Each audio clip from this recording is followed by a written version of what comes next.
දැන් අවුරුදු 3ක ඉඳන් මිග්‍රේන් තිබුණා. නංගිත් එක්ක අම්මත් එක්ක හැමෝම එක්ක මට කේන්ති යනවා. ඒ කට්ටිය කෑ ගහනකොට ඒක කෑම જાති හදනකොට සුවඳවල් එනවා. මට ඒවා අමාරුයි. වෙස්ටර්න් මෙඩිසින් වලට වඩා මට ආයුර්වේද මෙඩිසින් තමයි හරියටම හරි ගියේ. මම නෙතිනී සඳිත්මා. මම ආයේ මාතර ඉඳලා මට වයස 17යි. මට දැන් අවුරුදු 3ක ඉඳන් මිග්‍රේන් තිබුණා. නංගිත් එක්ක අම්මත් එක්ක හැමෝම එක්ක මට කේන්ති යනවා. ඒ කට්ටිය කෑ ගහනකොට ඒක කෑම જાති හදනකොට සුවඳවල් එනවා. මට ඒවා අමාරුයි. ක්ලාස් යන්න බෑ, කොණ්ඩේ බඳින්න බෑ. ඒ වගේම පාඩම් කරන්න බෑ. දවල්ට අවුව පේනකොට දීදි මත එනවා. කොච්චර නිදාගත්තත් ඔළුව මේ හොඳ වෙන්නේත් නෑ. ඉස්කෝලේ ගිහිල්ලා ඉන්න බෑ.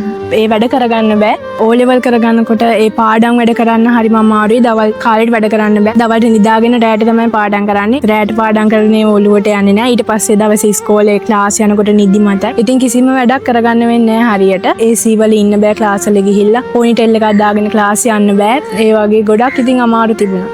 දැන් අවුරුදු 3ක් තිස්සේ ඉංග්‍රීසි බෙහෙත් තමයි මං කරේ. ඒ වුණාට කිසිම හොඳක් තිබුණේ නැහැ. ડોක්ටර් දෙවින්ද ගාවට ආවම තමයි කිව්වේ මට සයිනසයිටිස් තියෙනවා කියලා. මම දැන් සිලෝන් හොස්පිටල් එකට ඇවිල්ලා සති 3ක් වෙනවා. දැන් මට 50කටත් වඩා හොඳයි.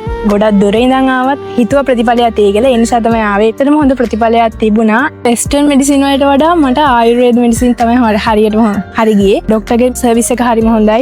ස්ටාෆ් එක හරිම ෆ්‍රෙන්ඩ්ලි. හරිම හොඳයි ඒ අය. මාත් එක්ක සහයෝගයෙන් මේ වැඩ ටික කරනවා. හරිම හොඳට කතා කරනවා. හරිම ආසයි කට්ටියත් එක්ක ඉන්න. මං වගේ මේ මිග්‍රේන් තියෙන අයට කියන්න තියෙන්නේ සිලෝන් හොස්පිටල් එකට එන්න. වෙස්ටර්න් මෙඩිසින් හරියන්නේ නැහැ. මේ ආයුර්වේද මෙඩිසින් ලබා ගන්න සිලෝන් හොස්පිටල් එකට එන්න. ඒක ඇත්තටම ප්‍රතිඵල තියෙනවා. 100% ප්‍රතිඵල තියෙනවා.